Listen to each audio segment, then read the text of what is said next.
ते भारत की शान।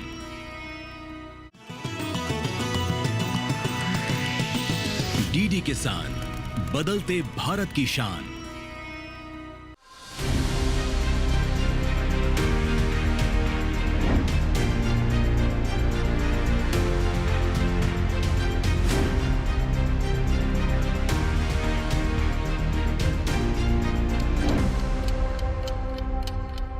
नमस्कार, दूरदर्शन किसान पर एक बार फिर से आप सभी का स्वागत है। आप देख रहे हैं कार्यक्रम विचार विमर्श और मैं हूं आपके साथ पुलकित शुक्ला। शनिवार के दिन जब घड़ी में बजते हैं रात के 8 तो वक्त होता है कार्यक्रम विचार विमर्श का और आपसे मुलाकात करने का। विचार विमर्श के इस कार्यक्रम से हर बार हर अंक में हम कुछ महत्वपूर्ण कुछ खास जानकारियां लेकर आपके सामने हाजिर होते हैं और आपसे मुलाकात करते हैं और कोशिश यही रहती है हमारी कि इन जानकारियों का विस्तार आप तक हो सके और हर बारीक जानकारी विषय से जुड़ी हुई आप तक पहुंचे और आप उस जानकारियों का फायदा उठा सकें।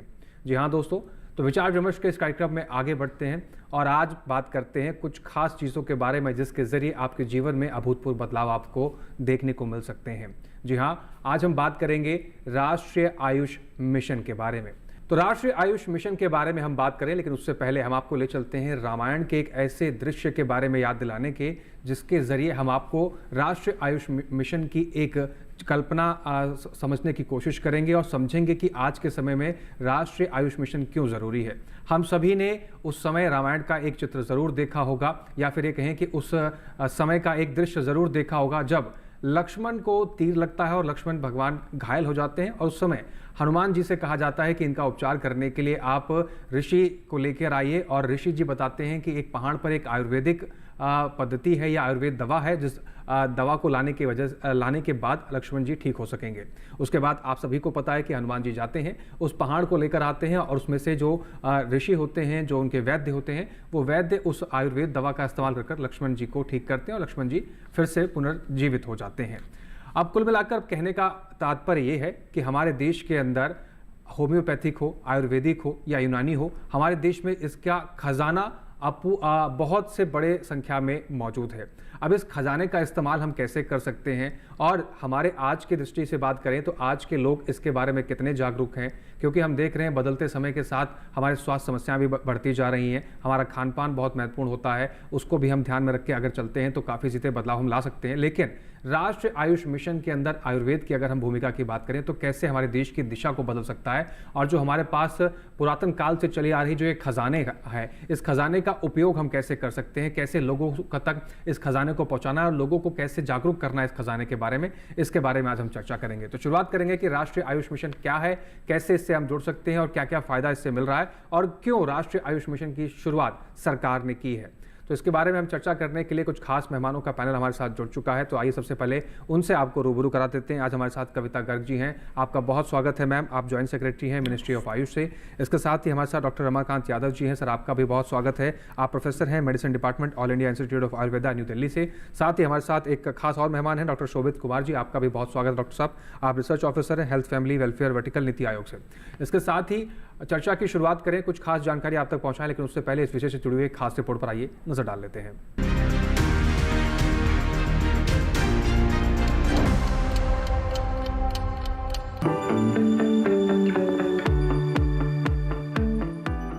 आयुष का मतलब स्वास्थ्य देखभाल और उपचार की पारंपरिक एवं गैर पारंपरिक प्रणालियां हैं, जिनमें आयुर्वेद, योग, प्राकृतिक चिकित्सा, यूनानी, सिद्ध और होम्योपैथी आदि शामिल हैं।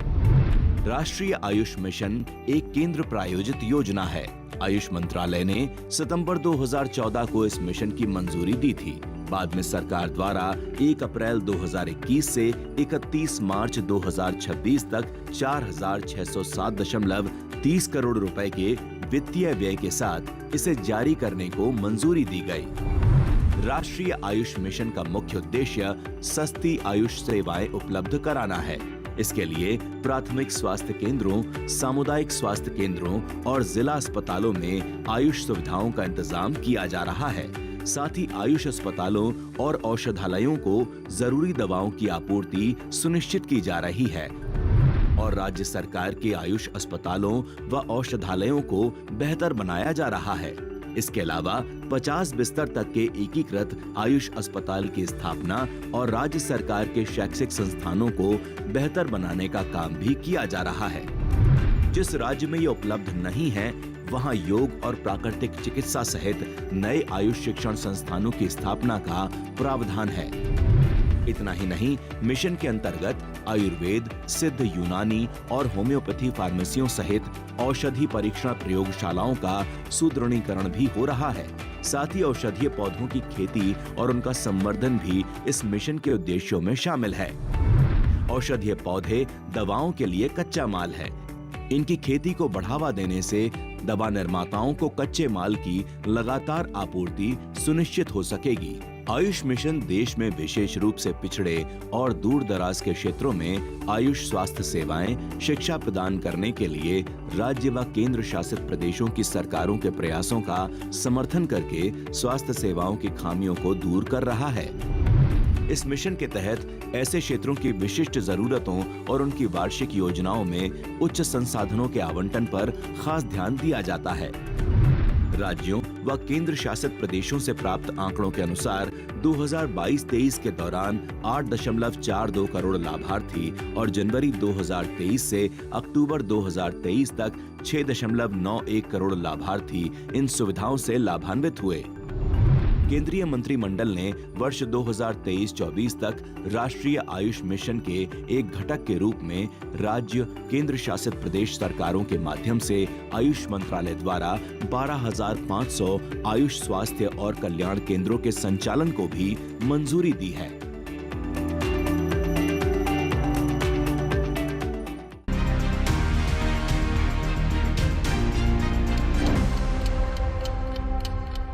आगे बढ़ते हैं। सबसे पहले रुक करते हैं डॉक्टर कविता जी का। कविता जी, अगर हम बात करें राष्ट्रीय आयुष मिशन के बारे में, सबसे पहले तो आप ये बताइए कि ये राष्ट्रीय आयुष मिशन क्या है और क्यों जरूरत पड़ी है राष्ट्रीय आयुष मिशन को घर घर तक पहुंचाने की, लोगों को उसके बारे में जागरूक करने की। थैंक यू पुलकित। सबसे पहले मैं आपका धन्यवाद देना चाहूँगी और डीडी किसान का कि आपने हमको ये अवसर दिया हमारे किसान भाइयों के साथ जुड़ने के लिए। राष्ट्रीय आयुष मिशन के लिए जो हमारे किसान भाई हैं वो शुरू से ही इंटीग्रल पार्ट रहे हैं, क्योंकि जैसा कि आपने भूमिका में बांधा था कि ये पद्धति बहुत पुरानी है, वेदों के ज़माने से चली आ रही है। तो आयुष के अंदर हमारे पास आयुर्वेदा, यूनानी, सिद्धा, सोवारिकपा, योगा, नेचुरोपैथी, ये सारी पद्धतियाँ हैं और होम्योपैथी भी उसमें है। इसमें ये सबसे पहले हमारा 2014 के अंदर राष्ट्रीय आयुष मिशन 15 सितंबर 2014 को ये स्थापित हुआ था। उससे पहले अलग अलग हमारे कार्यक्रम चलते रहते थे जिसमें आयुष को बढ़ावा देने की हम कोशिश करते थे, बट एक मिशन के रूप में ये पहली बार 2014 में सामने आया। और उस समय 2014 से लेकर 2020 तक इसके डिफरेंट कंपोनेंट्स थे। बाद में नीति आयोग ने इसका इवैल्यूएशन भी किया और कुछ पब्लिक हेल्थ प्रोग्राम जो कि सीधा हमारी जनता को, हमारे किसानों को, सबको फायदा पहुंचा सकते हैं, उनको भी जोड़ा गया। और आयुष्मान आरोग्य मंदिर को, ताकि रिमोट में बिल्कुल डोर टू डोर आयुष की पद्धतियों को पहुंचाया जा सके, वो भी इसमें जोड़ा गया। तो कुल मिलाकर राष्ट्रीय आयुष मिशन के अंदर फिलहाल ये कुछ खास चीज़ें हैं जिसके ज़रिए लोगों को जागरूक किया जा रहा है और हमारे किसान भाइयों को, जैसे मैंने बताया कि अभिनिशा पहले से ही थे और इनको और विस्तार देने की कोशिश, कवायद इस आने वाले समय में देखने को मिलेगी। आगे बढ़ते हैं, डॉक्टर रमाकांत यादव जी का रुख करते हैं। डॉक्टर रमाकांत जी, मौजूदा समय में जब हम देखते हैं कि कोई भी ऐसा प्रोडक्ट या कोई भी ऐसी दवाई निकलकर सामने आती है जहाँ पर हम देखते हैं कि टीवी में हो या फिर अखबारों में या फिर आम तौर पर ज़मीनी स्तर पर देखा जाए कि लोगों में एक जंग छिड़ जाती है कि हम एलोपैथी यूज़ करते हैं, हम आयुष के में उतना भरोसा नहीं रखते हैं। तो अगर मैं आपसे समझना चाहूँ या उन लोगों को ये समझाना हो कि आपको आयुष की तरफ क्यों मुड़ना चाहिए, तो यहाँ पर आप क्या समझाना चाहेंगे, हमारे दर्शकों को क्या बताना चाहेंगे कि एलोपैथी, जहाँ पर ये डिबेट शुरू होती है कि एलोपैथी बेटर है या आयुष बेटर है, क्या कहना चाहेंगे आप? जी, देखिए, ये बहुत ही अच्छा आपने प्रश्न किया है और इसमें मैं अगर कहना चाहूँ तो अगर जो हमारा देश है, जो भारत हमारा देश है, ये बहुत ही बड़ी जनसंख्या है। इसमें 140 करोड़ से ज़्यादा की जनसंख्या है। तरह तरह के लोग हैं, तरह तरह की जो है चिकित्सा सुविधाएं हमारे यहाँ उपलब्ध हैं और हर आय वर्ग के लोग भी यहाँ पर रहते हैं। तो किसी एक पद्धति के द्वारा या किसी एक तरह से चिकित्सा सबको दे पाना आसान नहीं है। जहाँ तक जब ही आपने बताया कि एलोपैथिक का कब यूज़ करना है, कब बाकी चीज़ों का यूज़ करना है, तो ये भी एक बहुत महत्वपूर्ण प्रश्न है कि जब अगर आप देखें समाज में, ये हम लोग ज़रूर बात करते हैं आपस में, लेकिन समाज में एक क्लियर कट मैसेज है।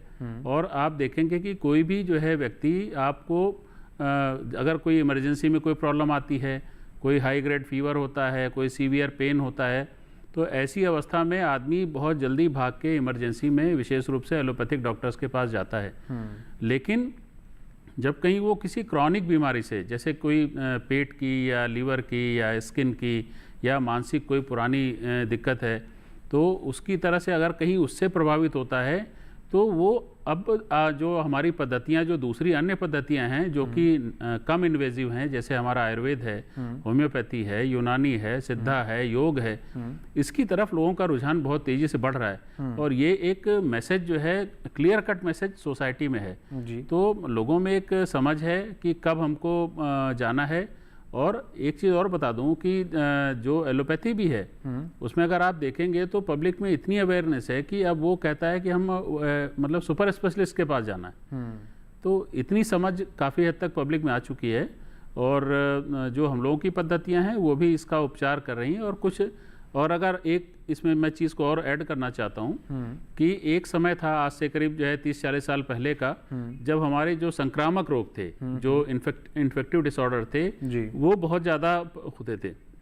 लेकिन अब जो समय है, ये जो समय आ गया है पिछले 1 दशक या 1.5 दशक से, वो लाइफ स्टाइल या जीवन शैली से रिलेटेड बीमारियों का समय आ गया है। तो ऐसे में जो ये जो पद्धतियां हैं, विशेष रूप से जो हमारी आयुर्वेद है या यूनानी है, होम्योपैथी है, सिद्धा है और योग है विशेष रूप से, तो ये सब पद्धतियां बहुत कारगर हैं। और क्योंकि मरीज को लंबे समय तक दवा लेनी पड़ती है और उसके शरीर में कोई कम से कम साइड इफेक्ट भी हो, ऐसी भी चीज़ें देखनी है, तो ये एक इसकी उपयोगिता है जी। बहुत महत्वपूर्ण बात आपने बताई है और इससे समझने में आसानी होगी कि आपको एलोपैथी का यूज़ कहाँ करना है और आयुर्वेदा आपके लिए क्यों ज़रूरी है। डॉक्टर शोभित जी का रुख कर लेते हैं। डॉक्टर शोभित जी, अगर हम आपसे समझना चाहें, राष्ट्रीय जो आयुष मिशन है, ये क्या है, किस संदर्भ में है, कैसे लोगों तक फ़ायदा इसका पहुँचेगा, क्या कुछ आपके नज़रिए से देखने को मिल रहा है? जी बिल्कुल। राष्ट्रीय आयुष मिशन, जैसा कि मैडम ने बताया, 2014 से इसकी शुरुआत हुई। और ये जो मिशन है, इसमें जो सरकार चाहती है कि लोगों तक ना सिर्फ रोगों का उपचार पहुँचे, बल्कि जैसा सर ने भी बात की कि लोगों को ये भी पता चले कि हमें रोगों से बचाव कैसे करना है और अपने हेल्थ का, अपने स्वास्थ्य का संवर्धन कैसे करना है कि हम रोगी ही ना बने। और अगर हम देखेंगे, जब 2014-15 में इसकी शुरुआत हुई तो इसका बजट सिर्फ 75 करोड़ था और अभी अगर हम 2023-24 में देखें तो 1200 करोड़ हो गया है, जिससे ये दूर दूर तक और जो रूरल एरियाज है वहाँ पे भी सर्विसेज को पहुँचाया जा रहा है। और जो मेन इसका फोकस है वो होलिस्टिक हेल्थ पर है, समग्र स्वास्थ्य पे है। जब हम बात करते हैं, चाहे विश्व स्वास्थ्य संगठन हो या हमारी नेशनल हेल्थ पॉलिसी 2017 की हो, तो वो बात करती है कि हमें संपूर्ण स्वास्थ्य के बारे में सोचना है। जैसा कि मैंने कहा कि ना सिर्फ हम रोगों के इलाज की तरफ बढ़े, बल्कि हम रोगों से कैसे हमें अपना बचाव करना है और कैसे अपने स्वास्थ्य को बनाए रखना है, उसकी तरफ भी क्या हमारा प्रयास होना चाहिए। क्योंकि आज हम देखते हैं, जैसा कि हम अभी चर्चा भी कर रहे हैं, कि जीवन शैली में बदलाव के कारण बहुत तेजी के साथ जो नॉन कम्युनिकेबल डिजीजेज हैं या जिनको गैर संचारी रोग भी बोलते हैं, वो बढ़ रहे हैं। चाहे वो मधुमेह हो, जिसको शुगर आमतौर पर बोलते हैं, या बीपी की समस्या हो, या मानसिक रोग हो, मेंटल हेल्थ इश्यूज भी बहुत तेजी से बढ़ रहे हैं। और अभी जो करंट अवस्था में जो प्रोग्राम है, इसमें जैसा मैडम ने भी कहा कि बहुत सारे डिफरेंट प्रोग्राम्स को इसमें जोड़ा गया, जिसमें बुजुर्गों के लिए भी प्रावधान है, जिसमें बच्चों के लिए भी प्रावधान है और उसके अलावा महिलाओं के लिए भी प्रावधान है। इसमें एक और अच्छा काम हुआ है, जो आयुष्मान भारत योजना जब भारत सरकार ने लॉन्च की, उसके बाद 12,500 जो आयुष के सेंटर्स थे उनको अपग्रेड किया गया आयुष्मान आरोग्य मंदिर के रूप में। और यहाँ पे बहुत महत्वपूर्ण भूमिका ये है कि इसमें ना सिर्फ जो व्यक्ति हमारे सेंटर्स पे आ रहा है उसको इलाज का प्रावधान है, इसमें जो टीम है आयुष्मान आरोग्य मंदिर की, वो जनसंपर्क भी करते हैं, वो जनसंपर्क से रिलेटेड कार्यक्रम भी करते हैं और वो कोशिश करते हैं कि जन भागीदारी बढ़े। और आपके मैं चैनल के माध्यम से सभी से ये विनती भी करना चाहूँगा कि जब भी इस तरह के प्रोग्राम होते हैं आयुष्मान आरोग्य मंदिर या बाकी आयुष के अस्पतालों की तरफ से, तो उसमें लोग बढ़ चढ़कर हिस्सा लें, क्योंकि ये बहुत ज़रूरी है लोगों के स्वास्थ्य की देखभाल के लिए और रोगों से बचाव के लिए। जी डॉक्टर शोभे जी, आपने कहा कि जब ये प्रोग्राम होते हैं इसमें बढ़ चढ़कर हिस्सा लें, तो लोगों को ये जानकारी कैसे मिलेगी कि उनके क्षेत्र में या उनके आसपास के एरिया में आरोग्य मंदिर में इस तरह का कोई कैंपेन चलाया जा रहा है या इस तरह का कोई जनसंपर्क अभियान चलाया जा रहा है? अगर उनको इस कार्यक्रम में हिस्सा लेना हो या कैंपेन में हिस्सा लेना हो तो कहाँ से जानकारी लें? देखिए, जितना अगर हम रूरल एरियाज़ में बात करें तो ज़्यादातर ये जितने भी हमारे आरोग्य मंदिर हैं ये या तो गांव से बिल्कुल पास में है या गांव के अंदर ही स्थित हैं। और एक जन आरोग्य समिति होती है जिसमें गांव पंचायत से जुड़े लोग भी होते हैं और हेल्थ से जुड़े लोग भी होते हैं, और जहां पर आयुष के जो ये सेंटर्स हैं उनसे आशा दीदियां भी जुड़ी हुई हैं या आशा बहनें भी जुड़ी हुई हैं, वो लोग भी रहते हैं। तो इसमें इन सभी लोगों का बहुत महत्वपूर्ण रोल होता है लोगों को अवेयर करने के लिए कि इस दिन ये कैंप होने वाला है या इस दिन ये जन स्वास्थ्य कार्यक्रम होने वाला है, या ये केंद्र समय समय पर स्कूल में भी इस तरह के कार्यक्रम आयोजित करते हैं। जी, तो इस तरीके से आपको जानकारी मिल सकती है कि अगर आप भी इस तरह के किसी कैंपेन में या इस तरह के जनसंपर्क अभियान में जन सहभागिता के कार्यक्रम में अगर हिस्सा लेना चाहते हैं तो आप इस तरह की जानकारी लेकर अपने आसपास के क्षेत्र में आप जब भी देखें कि इस तरह का कैंपेन है तो उसमें बढ़ चढ़कर हिस्सा लें और आसपास के लोगों को उसके बारे में जागरूक भी करें। कविता मैम का रुख करते हैं। मैम, 2014 से योजना का शुरुआत हुआ, 2024 खत्म होने के कगार पर है। अगर हम बात करें शुरुआत से लेकर इस सब और इसकी जो समय सीमा है उसको बढ़ा भी दिया गया है, अगर मैं गलत नहीं हूँ 2026 तक। तो अगर हम बात करें 2014 से शुरुआत को लेकर अब तक लगभग 10 साल इसको पूरे होने को हैं। 10 साल के शुरुआती दौर को आप किस तरह से देखती हैं और जिस तरीके से इसको अब 10 साल पूरे हो चुके हैं, इस पूरे कार्यकाल के दौरान कितना बदलाव आपने देखा? जो लक्ष्य लेकर इस योजना को शुरुआत किया गया था उस लक्ष्य को साधने में कितनी सफलता मिली है? क्या चुनौतियां देखने को मिली आपको ज़मीनी स्तर पर? पुलकित, ये भी आपका बहुत ही अच्छा प्रश्न है। इसमें जो शोभित ने आंसर दिया था उसको मैं कंटिन्यू करना चाहूँगी कि 70 करोड़ 76 करोड़ जितना हमारा बजट था, जो कि आज 1200 करोड़ पहुँच चुका है नेशनल आयुष मिशन का, वही बताता है कि किस तरीके से इस प्रोग्राम को सफलता मिली है। और जो टारगेट हमने शुरू में निश्चित किए थे कैबिनेट के नोट में, उससे ज़्यादा हम अचीव कर पाए हैं, और ये सारा जनता की डिमांड पर है। फर्दर अभी जो हमारे किसान भाई हैं, मुझे अच्छे से पता है कि वो सारे इस बारे में जागरूक हैं, क्योंकि अभी हमने एक कैंपेन किया था जीरियाट्रिक हेल्थ पे, जिसमें जो हमारी वयोवृद्ध पॉपुलेशन है वो अपने नियरेस्ट आयुष के आरोग्य मंदिर से भी जुड़ सकती थी।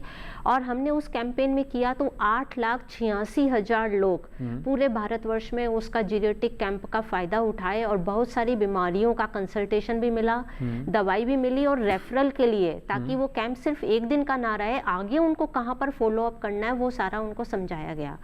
तो जो आशा का चैनल है, जन आरोग्य समिति है, विलेज हेल्थ सैनिटेशन कमेटी है, वो सब इम्पोर्टेंट है। लेकिन मैं 2 चीजें और कहना चाहूंगी हमारे किसान भाइयों को कि एक तो आप अपनी पंचायत में तो हमेशा संपर्क में रहते ही हैं, कभी आपको मौका मिले तो जो स्टेट मेडिसिनल प्लांट बोर्ड होता है जी, क्योंकि आप लोगों का पूरा खेती से जुड़ा हुआ उद्देश्य है, तो उसमें हमारा नेशनल मेडिसिनल प्लांट बोर्ड एक भारत सरकार का बोर्ड है जो कि मेडिसिनल प्लांट के उत्पादन के लिए डिफरेंट टाइप की स्कीम्स चलाता है। और उसमें अभी तक 2014 से लेकर 2020-21 तक 56,000 हेक्टेयर क्षेत्र में मेडिसिनल प्लांट का कल्टीवेशन भी हुआ है। अभी ये केंद्रीय प्रायोजित योजना नेशनल आयुष मिशन का पार्ट नहीं है, लेकिन एक अलग से सेंट्रल स्कीम है जिसमें भारत सरकार सीधा फायदा देती है। उसके अलावा अवेयरनेस का इतना कैंपेन चलाया जाता है कि जिसमें किसान भाइयों को वैल्यू एडिशन यदि वो करते हैं उनके प्रोडक्ट में, तो किस तरीके से उनको प्रोडक्ट का वैल्यू एडिशन करना चाहिए, मार्केटिंग कैसे करनी चाहिए, वो वाला सारा बीसीसी और आईईसी कैंपेन के द्वारा ट्रेनिंग दिया जाता है, और वो उनके लिए बहुत फायदेमंद है। साथ में वहाँ पर क्योंकि जो अपना ministry of electronics information technology की तरफ से ई डिस्ट्रिक्ट मिशन मोड प्रोजेक्ट भी है, और कॉमन सर्विस सेंटर्स में विलेज लेवल एंटरप्रेन्योर्स हैं जहाँ पर सारी आईटी की सुविधा है। तो ई चरक पोर्टल और ई चरक हमारा मोबाइल ऐप है, वो एक मंडी की तरह काम करता है, जिसमें 100 हर्बल प्रोडक्ट्स की पूरे इंडिया में 25 मार्केट के बेसिस पे क्या उनका डिमांड और क्या उनका सप्लाई हो सकता है, उसका भी जानकारी किसानों को मिल सकता है। जी, यानी कि मैम जैसे आपने बताया कि जो पहले राष्ट्रीय आयुष मिशन के अंतर्गत मेडिसिनल प्लांट को उगाने के लिए किसानों को प्रेरित किया जाता था, अब वो हिस्सा राष्ट्रीय आयुष मिशन के अंतर्गत नहीं आता, उसके लिए अलग से बोर्ड स्थापित किया गया है और किसान भाइयों को इसके लिए प्रेरित भी किया जा रहा है। तो किसान भाई इसको भी ध्यान में रखकर आगे बढ़ सकते हैं। अगर आप औषधीय पौधों की खेती करते हैं तो इसके लिए भी भारत सरकार प्रयासरत है। कदम कदम पर हर एक संभव मदद आपके लिए सरकार द्वारा प्रदान किए जाते हैं। अगर आप औषधीय पौधों की खेती करना चाहते हैं, इसके बारे में भी जानकारी आपको ले सकते हैं और अच्छा खासा मुनाफा आप ले सकते हैं। कुछ और महत्वपूर्ण बातें जानेंगे इस योजना से जुड़ी हुई अपने खास मेहमानों से, लेकिन उससे पहले यहाँ वक्त हो गया और छोटे से ब्रेक का। आप बने रहें, देखते रहें कार्यक्रम विचार विमर्श।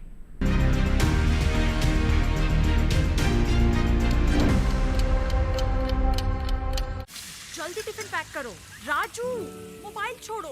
अरे दीदी वो बैंक का नंबर चाहिए, रिफंड ही नहीं आया है। मिल गया। अब भी कॉल करता हूँ दीदी। बिना नंबर जांचे अक्सर जालसाज बैंक की नकली वेबसाइट और फर्जी नंबर से पैसों की धोखाधड़ी करते हैं। तो फिर सही नंबर? बैंक की ऑफिशियल वेबसाइट या तो कार्ड। आपने तो बचा लिया दीदी। काम से नहीं। आरबीआई कहता है, सही वित्तीय बर्ताव करे आपका बचाव।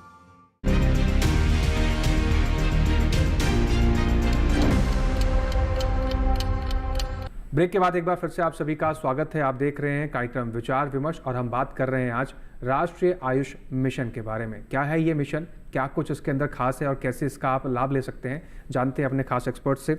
डॉक्टर रमाकांत जी का रुख करते हैं एक बार फिर से। डॉक्टर रमाकांत जी, बात करें अगर हम बच्चों की, महिलाओं की और बुजुर्गों की, ये तीनों को अलग अलग कैटेगरीज में हम डिवाइड करते हैं और बात इसमें ये थोड़ा समझाइए कि कैसे आयुष मिशन के अंतर्गत इन तीनों कैटेगरीज को इंक्लूड किया गया है, कैसे इन तक क्या क्या इसके अंदर व्यवस्थाएं हैं जिसका लाभ ये तीनों वर्ग ले सकते हैं। जी, देखिए इसमें जो आयुष मिशन के अंतर्गत अभी जो बाद में कुछ चीज़ें इसमें जोड़ी गई हैं, जिसमें विशेष रूप से जो पब्लिक हेल्थ इनिशिएटिव्स हैं जी, वो चीज़ें जोड़ी गई हैं। और ये जो पब्लिक हेल्थ इनिशिएटिव हैं उनमें बड़े बड़े संस्थानों को जो आसपास के इलाके हैं उनको एज ए पैटर्नाइज करने के या गोद लेने जैसी स्थिति में वहाँ पे जाते हैं और आसपास के जैसे डिस्ट्रिक्ट हैं उनको हम लोग जो है टेक ओवर करते हैं और वहाँ पे जैसे मान लिए गर्भिणी सुरक्षा कोई योजना है या हमारे जो वृद्ध लोगों के लिए जो योजनाएं हैं विशेष रूप से जो इलाज होते हैं, इसी तरह से बच्चों में जो ओरल हेल्थ से रिलेटेड हैं। और इस मानसिक रोगों में अगर आप देखेंगे तो विशेष रूप से जैसे ओल्ड एज में जैसे भूलने की बीमारी होती है या जो है जीरेटिक और भी जैसे अल्जाइमर्स डिजीज़ है, इस तरीके की जो समस्याएं हैं ये भी एक बहुत से आती हैं समाज में। तो ये जो पब्लिक हेल्थ इनिशिएटिव्स हैं इनके माध्यम से हम सभी को, चाहे वो जो बच्चे हैं उनको हम स्कूल लेवल पर जाकर वहाँ पर कैंप लगा के उनकी स्क्रीनिंग करते हैं, उनकी ओरल हेल्थ है, उनकी आँखों की हेल्थ है, उनके कानों की हेल्थ है और इन जनरल उनकी कैसी हेल्थ है, कुपोषण के शिकार तो नहीं है बच्चे, इन सब की स्क्रीनिंग हम उन कैंप के माध्यम से कर लेते हैं। और जो भी हमारे पास उपलब्ध संसाधन होते हैं, कई बार दवाएं भी हमको मिलती हैं, वो हम लोग उसी के अनुसार उपयोग करते हैं। इसी तरह से जो हमारी जो प्रेग्नेंट लेडीज़ हैं, ये जो उनकी ANC केयर है, उसमें हम आयुर्वेद के अनुसार कैसे कैसे उनको हम लोग हेल्प कर सकते हैं। तो ये सब चीज़ें जो है हम लोग को एजुकेट करते हैं, उनको समय समय पे जो है गर्भणी परिचर्या कार्यक्रम जो होते हैं उनके बारे में हम लोग बताते हैं। और जो हमारे जो डेंटल हेल्थ केयर है, ये भी एक उसका इम्पॉर्टेंट पार्ट है। अगर आप देखेंगे कि जो छोटे बच्चों में दांतों में कैरीज होना और दांतों की सफाई ठीक से न रखना, ये भी बड़ी समस्या है, तो उनको भी हम लोग टैकल करते हैं। तो इस तरह से जो है एक मतलब आप कह सकते हैं कि मोड में हम लोग काम करते हैं। और इसकी सुविधा जो है बहुत सी हम लोगों को जो नेशनल हेल्थ हमारा जो मिशन है उसकी वजह से हम लोगों को मिली हुई है, वहाँ से इस तरीके के प्रोजेक्ट्स आते हैं और उस पर हम प्रोजेक्ट मोड में काम करते हैं। जी, रुक करते हैं कविता मैम का। कविता जी, प्राइमरी लेवल का यहाँ जिक्र किया गया और जिस तरीका का यहाँ पर जिक्र हुआ कि पहला ख्याल क्या आता है इंसान के मन में जब कोई स्वास्थ्य से जुड़ी हुई कोई समस्या आती है, तो पहला ख्याल आपने बताया कि इस तरह का पहला ख्याल आता है। क्या आप भी इसको चुनौती के रूप में देखती हैं कि लोगों के इस ख्याल को बदलना एक बड़ी चुनौती है और राष्ट्रीय आयुष मिशन के जरिए इस चुनौती को पूरा किया जाएगा? दूसरा, प्राइमरी लेवल की जब हम बात कर रहे हैं तो शुरुआत हमें छोटे स्तर से ही करनी होगी, ग्राउंड जीरो पर पहुँच के छोटे छोटे एक एक व्यक्ति से जुड़ के उन तक ये मैसेज पहुँचाना होगा। प्राइमरी प्राइमरी लेवल इसके अंदर कितना बड़ा रोल निभा रहा है, और प्राइमरी लेवल की अगर बात करें तो प्राइमरी लेवल पर क्या कुछ व्यवस्थाएं की जा रही हैं? क्या केवल स्कूलों के अंदर पाठ्यक्रम चलाए जा रहे हैं या इसके अतिरिक्त भी कुछ और है जिसके जरिए बच्चों से, महिलाओं से, वो बच्चों में जो स्कूल में जो बच्चे पढ़ने आ रहे हैं उनकी माताओं से, उनकी बहनों को, इन सबको इसमें इन्वॉल्व किया जा रहा है? इसमें क्या कुछ व्यवस्थाएं की गई हैं? इसके अंदर हम लोग है ना एक कन्वर्जेंस मोड में काम कर रहे हैं। ये सिर्फ आयुष मंत्रालय का उद्देश्य नहीं है, ये पूरा भारत सरकार का और हम सभी भारतीयों का उद्देश्य है कि हमारे यहाँ किसी भी सेगमेंट ऑफ सोसाइटी में कोई भी प्रॉब्लम हो तो उसको कोई तकलीफ ना हो। तो सारे मंत्रालय आपस में किस तरीके से मिलकर काम कर रहे हैं उसमें मैं 2-3 चीजें बताना चाहूंगी। जैसे आपने अब बच्चों का नाम लिया, तो हमारे लिए पब्लिक हेल्थ प्रोग्राम में एक प्रोग्राम है आयुर्विद्या। उस आयुर्विद्या प्रोग्राम में 75,000 स्कूलों को कवर किया जाता है, जिसमें आयुष के जो डॉक्टर्स हैं वो साथ में जाते हैं और मिनिस्ट्री ऑफ एजुकेशन और बाकी सारे मंत्रालय के साथ सहयोग करके वो करते हैं। उसी तरीके से महिलाओं के लिए सुप्रजा कार्यक्रम है और वयोवृद्ध के लिए जीरियाट्रिक पॉपुलेशन है। एक और प्रश्न आपका था कि लोगों का फर्स्ट टेक क्या है, तो मैं आपको ये भी बताना चाहूंगी, बहुत सारे हमारे रिसर्च प्रूवन स्टडीज हैं जो बहुत अच्छे अच्छे जर्नल्स में प्रकाशित हैं। इंटरनेशनल लेवल पर इसको इतना रिकमेंडेशन मिला है कि WHO का जो ग्लोबल सेंटर है वो इंडिया में एस्टैब्लिश हुआ है। तो अभी कोई नए तरीके से कि मतलब हम जमाए उद्देश्य लोगों के उसमें करें, वो सब ऑलरेडी फिट है। केवल हमारी अवेयरनेस और हमारा फेथ उसके अंदर वापस से जो कि पहले था उसको वापस से लाना है, और उसके लिए आपका चैनल भी एक माध्यम है और उसी तरीके से सारे सोशल मीडिया चैनल्स और हमारे किसान भाई और सब माध्यम है। अभी प्राइमरी लेवल पे जैसे आपने बात किया, तो हमारे आयुष्मान आरोग्य मंदिर का मैं आपको डेटा बताऊं तो 1 साल के अंदर जो सबसे पहले जब हमने आयुष्मान आरोग्य मंदिर सिर्फ 12,500 सेंटर्स का हमको अप्रूवल मिला, धीरे धीरे फेज्ड मैनर में हम जा रहे हैं। तो फर्स्ट ईयर में हमको अराउंड 7 करोड़ के आसपास लोगों ने वहां पर रीच किया, दूसरे साल में 8 करोड़ और इस साल 10 करोड़ लोग प्राइमरी लेवल पर इन आयुष्मान आरोग्य मंदिर की सेवा ले चुके हैं। वो खुद ही बताता है कि किस तरीके से इसका टेक बहुत ज्यादा बढ़ा है। और अभी मेडिकल वैल्यू ट्रैवल में भी आप देखेंगे कि इंस्टेड ऑफ बाकी सारी पैथीज पूरे वर्ल्ड के अंदर इंडिया की तरफ लोगों का बहुत सारा झुकाव है, और स्पेशली जो डेवलप्ड कंट्री है वो इंडिया में इसी तरीके का वो लेने आ रहे हैं। बहुत सारे हमारे स्टेट्स है, 2-4 स्टेट्स का मैं यदि नाम भी लेना चाहूँ, वैसे हर स्टेट यूनिक है, हर राज्य सरकार इसमें सहयोग कर रही है क्योंकि ये केंद्र प्रायोजित योजना है। तो ये सरकार निरपेक्ष है, राजनीति निरपेक्ष है और हम सबके स्वास्थ्य के लिए है। तो मुझे लगता है कि आपके माध्यम से सब लोग इसका और भी फायदा उठाएंगे और जन जन तक इसको पहुंचाएंगे। जी, बहुत बेहतरीन बात आपने कही है कविता मैम, लेकिन इसमें एक चीज़ और भी मैं आपसे पूछना चाहता हूं। जैसे आपने आरोग्य मंदिर का जिक्र किया और 10 करोड़ लोग लगभग इससे फ़ायदा ले चुके हैं और उम्मीद करेंगे कि आंकड़े और भी बढ़ें और जो लक्ष्य लेकर आप लोग चल रहे हैं उस लक्ष्य में आपको जल्द से जल्द सफलता हासिल हो। अब बात आरोग्य मंदिर की करते हैं। आरोग्य मंदिर कहाँ कहाँ पर स्थापित होते हैं, लोग कैसे जाने कि हमारे क्षेत्र में आरोग्य मंदिर है या नहीं, उसकी कार्यशैली क्या है, वहाँ पर क्या क्या सुविधाएं आम जनमानस को मिल सकती हैं, किन किन बीमारियों से जुड़े हुए उनके सलाह परामर्श वहाँ जाके ले सकते हैं, किन किन चीज़ों का उपचार वहाँ पर हो सकता है। आयुष्मान आरोग्य मंदिर के बारे में जानकारी का सबसे अच्छा माध्यम, ये सारे ग्रामीण क्षेत्रों में हमने इनको स्थापित किया है क्योंकि PHC, CHC जो हमारे प्राथमिक स्वास्थ्य केंद्र हैं, सामुदायिक हैं और जिला अस्पताल है, वहाँ पर कोलोकेटेड फैसिलिटी की तरीके से ये चल रहे हैं। कोलोकेटेड में जैसे अभी डॉक्टर रमाकांत जी ने भी बताया था, हमारा उद्देश्य एक दूसरी पैथी को, मतलब किसी को ओवर रूल या किसी को नीचा नहीं दिखाना है, एक दूसरे को सहयोग करना है। तो एक पैथी और दूसरी पैथी का आपस में क्रॉस रेफरल की व्यवस्था है, जिसको जहां पर डॉक्टर्स आपस में बैठते हैं, डिस्कस करते हैं और उनको जो उचित लगता है वो होलिस्टिक ट्रीटमेंट एक मरीज के लिए क्या हो सकता है वो ऑफर करते हैं।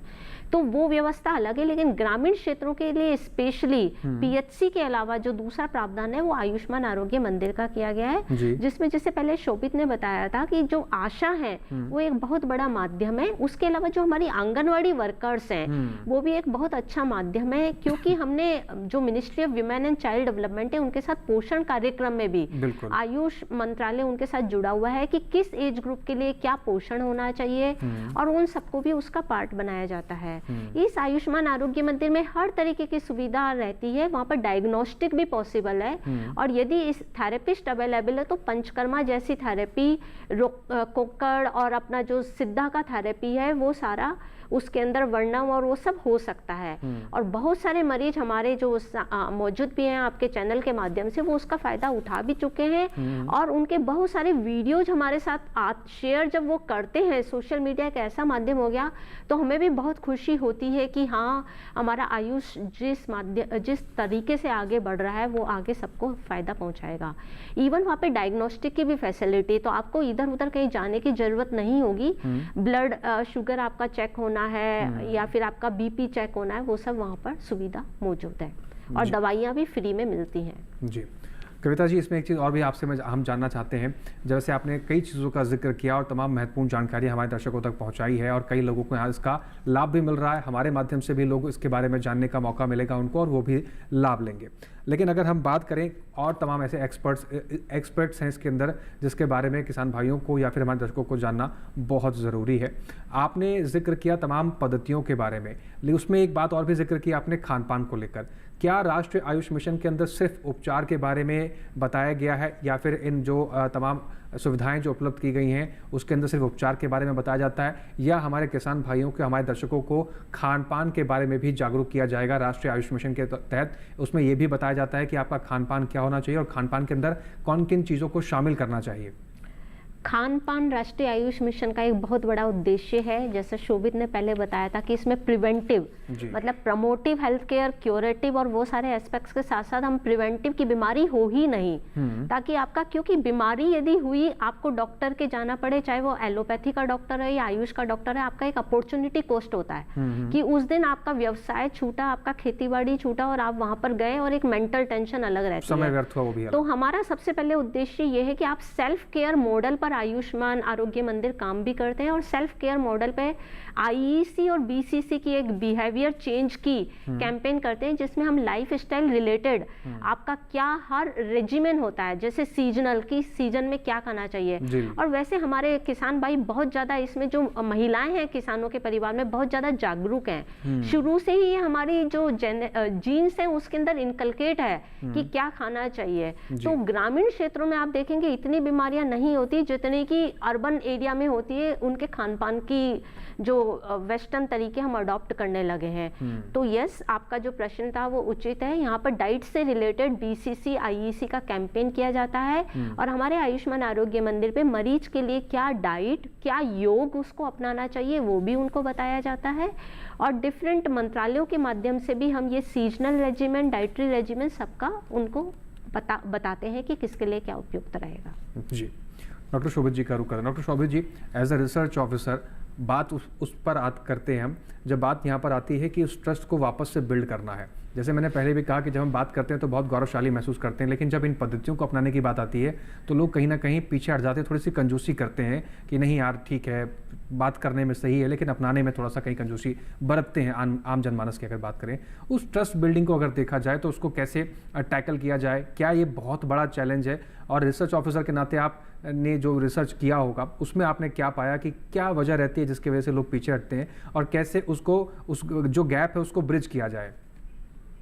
देखिए, इसमें दो पहलू हैं। एक तो अवेयरनेस की बात है, लेकिन मैं ये कहना चाहूँगा कि अवेयरनेस अभी काफ़ी सुधार हुआ है। अभी एक NSSO ने सर्वे छापा जिसमें जब उन्होंने ये पब्लिश किया तो उसमें ये पाया गया कि दोनों, चाहे वो ग्रामीण क्षेत्र हो चाहे शहरी क्षेत्र हो, 95% से ज़्यादा लोगों ने ये माना कि वो आयुष के बारे में जानते हैं। जी, जब उनसे ये पूछा गया कि कितने लोगों ने पिछले 1 साल में आयुष का प्रयोग किया, या तो प्रिवेंटिव तौर पे या फिर उन्होंने रोगों के इलाज के लिए, बीमारी के इलाज के लिए आयुष पद्धतियों का इस्तेमाल किया, तो उसमें 46%, 46% ग्रामीण लोगों ने माना कि उन्होंने पिछले 1 साल में आयुष का उपयोग किया है, और 53% शहरी क्षेत्र के लोगों ने ये माना कि उन्होंने लास्ट 1 साल में आयुष पद्धति की दवाइयों का इस्तेमाल किया है।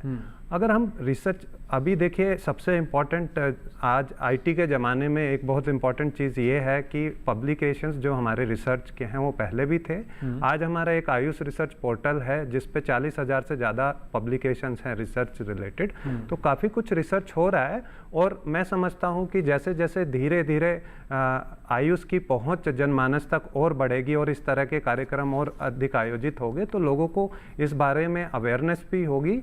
और जैसा कि मैम ने बताया कि लगभग 10 करोड़ लोगों ने आयुष की सर्विस की, तो मैं मानता हूं कि धीरे धीरे वो अवेयरनेस बढ़ेगी और लोगों ने इस्तेमाल करना शुरू कर दिया। इसके साथ मैं ये भी ऐड करना चाहूँगा कि कोविड के समय में भी आयुष मंत्रालय ने लगभग 150 रिसर्च स्टडीज़ उस टाइम पे कंडक्ट की थी और आयुष ने एक अहम भागीदारी निभाई थी कोविड के प्रबंधन में स्वास्थ्य मंत्रालय के साथ मिलकर।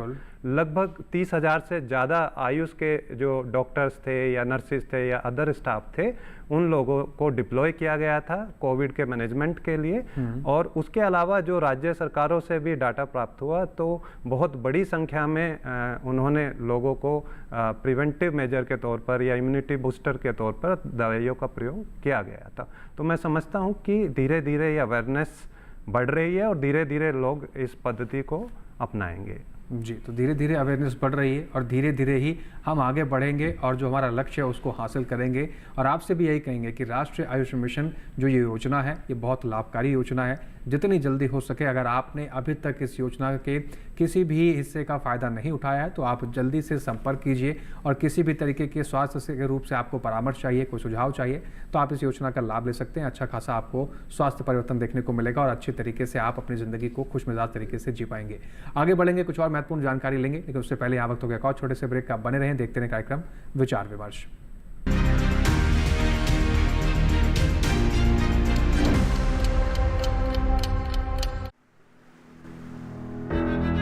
भारतीय संस्कृति, रंगों का संगम, भावों का समंदर, इतिहास की गाथा, परंपराओं की ज्वाला और धरोहर का अथाह सागर है। हमारी संस्कृति देश की सॉफ्ट पावर का सबसे मजबूत हस्ताक्षर है। योग, आयुर्वेद, भारतीय दर्शन, साहित्य, कला और संगीत जैसे अनेक क्षेत्रों में भारत की अमूल्य देन ने पूरे विश्व को प्रभावित किया है। इंदिरा गांधी राष्ट्रीय कला केंद्र दिखाएगा भारत की संस्कृति के हर पहलू को डीडी भारती पर। तो देखिए संस्कृति संवाद हर सप्ताह रविवार दिन में 1 बजे और रविवार रात 10:30 बजे।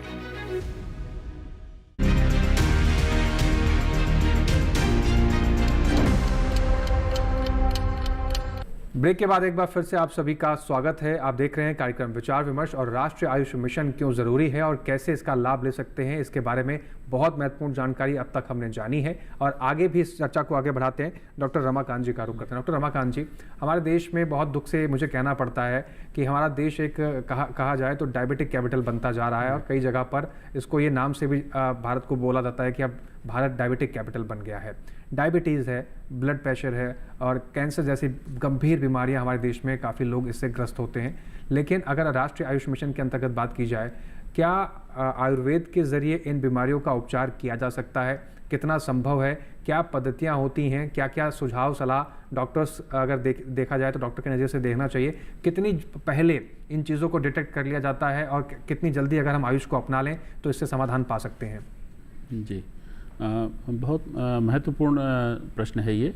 और ये देखिए, जैसे मैंने अभी कहा था कि ये समय जो है ये इंटीग्रेशन का है जी। और इंटीग्रेशन में जैसे अभी मैं अखिल भारतीय आयुर्वेद संस्थान में काम करता हूँ, तो हमारे यहाँ से आप देखेंगे कि कई बड़ी संस्थाओं से, चाहे वो एम्स है या बहुत से और देश विदेश में MOU बनाए गए हैं, और चाहे जो ILBS है या IGIB है, ऐसे जो बड़े संस्थान हैं, इवन दिल्ली के और विदेशों में भी इनके जो है MOUs हुए हैं जी। वो इसलिए हुए हैं कि ये जो किसी भी बीमारी का एक अप्रोच है उसको ट्रीटमेंट का, उसमें दोनों पद्धतियों का कैसे समावेश किया जा सके। क्योंकि एक अकेली पद्धति से कई बार जो है बीमारी पूरी तरह से ठीक नहीं हो पाती है। और जब हम दोनों में जैसे मान लीजिए डायग्नोसिस का पॉइंट ऑफ व्यू होता है, तो डायग्नोसिस के लिए जो है हम मॉडर्न के जितने भी टूल्स एंड टेक्नोलॉजी हैं वो हम इस्तेमाल करते हैं जी। ट्रीटमेंट हम लोग अपना करते हैं। यही सीधी चीज़ें जो है हमारे लाइफ स्टाइल डिसऑर्डर, जैसे अभी आपने बताया कि इंडिया डायबिटिक हब बनने जा रहा है, तो देखिए बहुत हद तक सही भी है। और कई बार ऐसा होता है कि देखिए दूसरे इसका एक पहलू ये भी है कि हमारी जनसंख्या भी बहुत ज़्यादा है। अगर आप जो है जनसंख्या के घनत्व के हिसाब से देखेंगे तो अगर आप एवरेज निकालेंगे तो शायद बहुत से जो कंट्रीज़ हैं उनके मुकाबले भारत में जो डायबिटीज़ का जो केंद्र है वो कम होगा उसका एवरेज।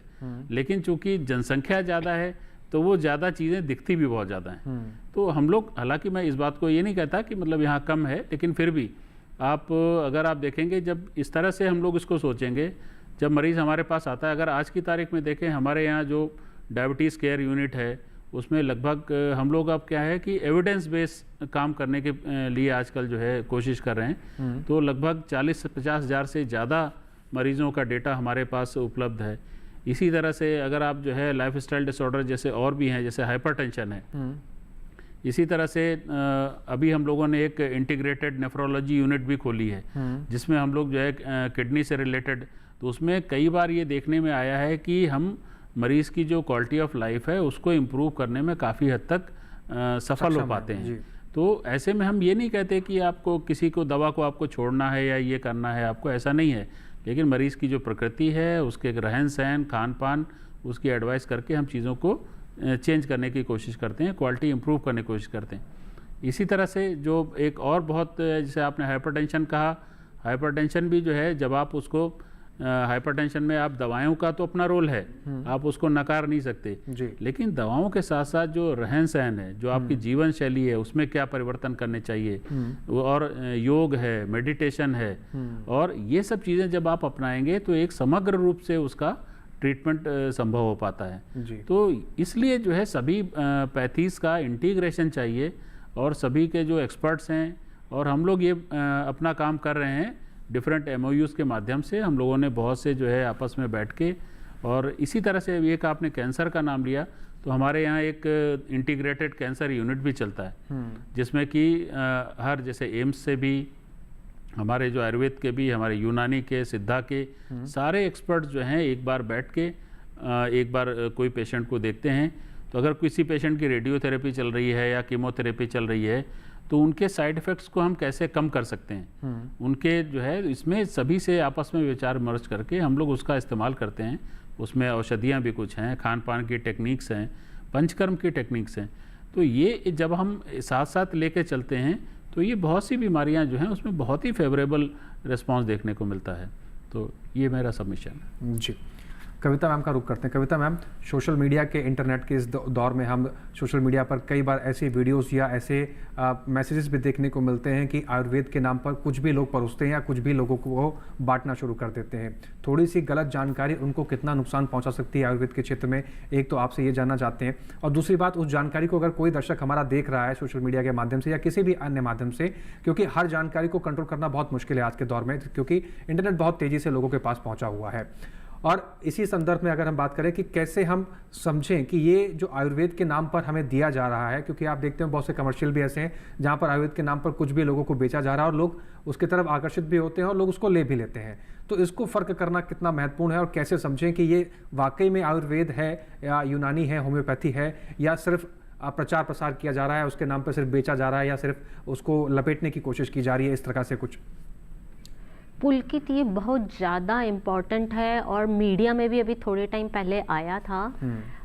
एक मैजिकल रेमेडीज़ एक्ट भी है हमारा जिसके प्रावधानों के अंतर्गत भी ये आता है। तो आपके माध्यम से मैं सबको यही कहना चाहूँगी कि इस तरीके के एडवर्टीजमेंट पे, कुछ एडवर्टीजमेंट उसमें मिसलीडिंग भी हो सकते हैं, आप सीधा विश्वास मत कीजिए। बिल्कुल। अपना जो आयुष्मान आरोग्य मंदिर है या प्राइमरी हेल्थ सेंटर है, जहाँ पर भी नियरेस्ट आपको आयुष का डॉक्टर जरूर मिलेगा, आप उससे एक बार कंसल्ट कीजिए, तभी इनको इस्तेमाल कीजिए। साथ में दूसरी चीज़ ये भी है कि आप पहले से कोई भी मेडिकेशन कर ले रहे हैं तो उसका भी उनको बताना ज़रूरी है, क्योंकि कभी कभी दवाई आप जैसे मान लीजिए कि एलोपैथी ले रहे हैं, उसके ऊपर आपने आयुर्वेदिक या कोई आयुष की दवाई भी लेना शुरू कर दी और उसके बाद ये पता लगा कि नहीं इफेक्ट मतलब गलत हो गया है और उसकी वजह से कोई पैथी बदनाम हो गई, तो वैसा नहीं करना चाहिए। हमको डॉक्टर से कंसल्ट करके उसको सब कुछ बताना है और उसी के बाद ट्रीटमेंट लेना है। विद रेस्पेक्ट टू इसमें हम आयुष मंत्रालय क्या कर रहा है, हमारा एक फार्मेको विजिलेंस है। उस फार्मेको विजिलेंस में हमारे पास पूरे देश से हम आमंत्रित करते हैं कि कोई भी आपके पास कुछ इस तरीके का केस है जो कि सस्पिशियस है या फिर कोई एडवर्स रिएक्शन है, कभी कभी दवाइयाँ एडवर्स रिएक्शन भी कर जाती है, तो वो हमारे पास भेजिए और हम उसकी जांच कराते हैं और जांच करा करके पूरा उसके अंदर रेमेडियल एक्शन की ज़रूरत होती है लेते हैं, प्रचार प्रसार क्लैरिफिकेशन देना होता है तो वो भी देते हैं। जी, तो ये कुछ खास बातें हैं जिसका आप ध्यान रख सकते हैं, खासकर आज के दौर में जब आप देखते हैं कि आपके चारों तरफ तमाम बड़े बड़े ऐसे होर्डिंग्स हैं, टीवी कमर्शियल्स के ज़रिए, अखबारों में आप प्रचार प्रसार देखते हैं कि आयुर्वेद का ये चीज़ है, इसमें नेचुरल चीज़ें हैं, इसमें नेचुरल ये है, इसमें नेचुरल वो है। ऐसे समय पे आपको अपनी बुद्धि का इस्तेमाल करना है और आपको ये जानना है कि वाकई में ये आयुर्वेद है या आयुर्वेद के नाम पर आपको कुछ भी बेचा जा रहा है। तो ऐसे फ्रॉड से भी आपको अपने आप को बचाना है और स्वस्थ रहना है। आखिरी में डॉक्टर शोभित जी का रुख करते हैं। डॉक्टर शोभित जी, समय बहुत कम बचा हमारे पास, समाप्ति की ओर इशारा कर रहा है। आखिरी में चलते चलते आपसे मैं आखिरी वक्तव्य लेना चाहता हूँ और आपसे जानना चाहता हूँ कि जो दर्शक हमारे देख रहे हैं, राष्ट्रीय आयुष मिशन को लेकर आप क्या संदेश देना चाहेंगे हमारे देशवासियों को, हमारे दर्शकों को, हमारे किसान भाइयों को? देखिए, मैं सभी से ये कहना चाहूँगा कि सभी हमारे जितने भी दर्शक हैं वो नेशनल आयुष मिशन या राष्ट्रीय आयुष मिशन के अंतर्गत जितनी भी सुविधाएं दी जा रही हैं उनका बढ़ चढ़कर इस्तेमाल करें। और बहुत ज़रूरी ये है कि वो कभी भी, जैसा अभी हम बात कर रहे थे, कि सेल्फ मेडिकेशन ना करें, खुद से कोई दवाई ना लें। हमेशा जो भी हमारे आयुष्मान आरोग्य मंदिर के डॉक्टर्स हैं उन्हीं की सलाह से लें। एक और इम्पॉर्टेंट बात मैं यहाँ पे बताना चाहूँगा, क्योंकि जब हम ग्रामीण क्षेत्रों की बात करते हैं तो लोग नेचर के साथ जुड़े होते हैं जी। तो जो ये हमारे आयुष्मान आरोग्य मंदिर है, इनमें एक हर्बल गार्डन का भी प्रोविज़न है जिसको औषधीय वाटिका भी बोलते हैं। तो वहाँ पे जो सिंपल प्लांट्स होते हैं, आंवला हो गया या सुगंधा हो गया या शतावरी हो गया, उनके बारे में भी लोगों को जागरूक किया जाता है, उनकी पहचान करना बताया जाता है, उनको कैसे इस्तेमाल किया जा सकता है बताया जाता है, जिससे जो डे टू डे के छोटे मोटे बीमारियां होती हैं उनको ठीक किया जा सकता है। और दूसरा, मैं एक लास्ट में ये बोलना चाहूँगा कि आयुष्मान आरोग्य मंदिर हर महीने लगभग 52 योग अभ्यास के सेशंस करता है। उन सेशंस का बहुत इम्पोर्टेंट रोल है मानसिक स्वास्थ्य के लिए भी, शारीरिक स्वास्थ्य के लिए भी। तो इन योगा सेशंस में बढ़ चढ़कर लोग हिस्सा लें। और लास्ट में मैं यही बोलूँगा, सभी सुखी रहें, स्वस्थ रहें। जी, तो आयुर्वेद हमारे देश का बहुत पुराना खजाना है और इस खजाने का सही समय पर सही उपयोग करना आज के समय की बहुत बड़ी आवश्यकता हो चुकी है, बहुत बड़ी मांग हो चुकी है। इसलिए ज़रूरी है कि राष्ट्रीय आयुर्वेद मिशन या फिर राष्ट्रीय आयुष मिशन के ज़रिए इस चीज़ को हम जानें, समझें और अपनी जीवन शैली में इस्तेमाल करें, इसका हिस्सा बने। किसी भी चीज़ से अगर आप ग्रस्त हैं या किसी भी स्वास्थ्य समस्या से आप परेशान हैं तो एक बार आप आयुर्वेद को अपना कर देखिए। पूरी कोशिश रहेगी आयुर्वेद की या आयुष विभाग की कि आपकी उस समस्या को पूरी तरीके से दूर किया जाए। और जिस तरीके से डॉक्टर साहब ने और हमारे तीनों एक्सपर्ट्स ने कहा कि सब मिलजुल कर इसका उपचार करते हैं, चाहे एलोपैथी हो, चाहे आयुर्वेद हो, चाहे यूनानी हो, चाहे होम्योपैथी हो, कुल मिलाकर सबका उद्देश्य यही है कि मिलजुल कर हमारे जो भी दर्शक हैं, जो भी हमारे जनमानस हैं, उनकी समस्या का निदान किया जा सके। तो बढ़ चढ़कर राष्ट्रीय आयुष मिशन का हिस्सा बने और इनके द्वारा उपलब्ध कराई गई सभी योजनाएं या सभी व्यवस्थाओं का ज़्यादा से ज़्यादा संख्या में आप लाभ लें। इसके साथ ही आज के विचार विमर्श में बस इतना ही। कविता गर्ग जी, आप समय निकालकर स्टूडियो में पहुंची और आपने महत्वपूर्ण जानकारी इस मिशन से जुड़ी हुई हमारे दर्शकों तक पहुंचाई, उसके लिए आपका बहुत शुक्रिया। डॉक्टर रमाकांत जी, आपका भी बहुत शुक्रिया हमारे साथ जुड़ने के लिए, इस कार्यक्रम में महत्वपूर्ण जानकारी साझा करने के लिए। डॉक्टर शोभित जी, आपका भी बहुत शुक्रिया हमारे साथ जुड़ने के लिए। तो दर्शकों, उम्मीद करेंगे इन सभी जानकारियों का आप सही समय पर लाभ उठाएंगे और इसी तरीके से स्वस्थ रहेंगे और हमारे कार्यक्रम का हिस्सा बने रहेंगे। आगे भी हम आपको विचार विमर्श के इस कार्यक्रम से महत्वपूर्ण विषयों पर महत्वपूर्ण जानकारी आप तक पहुंचाते रहेंगे। हमारे इस कार्यक्रम से जुड़ी हुई आपको कोई भी जानकारी या कोई भी सुझाव आप हम तक पहुंचाना चाहते हैं तो आप हमारी ईमेल आईडी का इस्तेमाल कर सकते हैं। आप हमारी ईमेल आईडी नोट कर लीजिए। हमारी ईमेल आईडी है vicharvimarsh08@gmail.com। आपके सुझाव और आपके सवालों से हमें अब इस कार्यक्रम को और बेहतर करने में मदद मिलती है। इसके साथ ही आज के विचार विमर्श में बस इतना ही। फिर से हाजिर होंगे आज ही के दिन, आज ही के समय इसी चैनल पर। तब तक के लिए नमस्कार।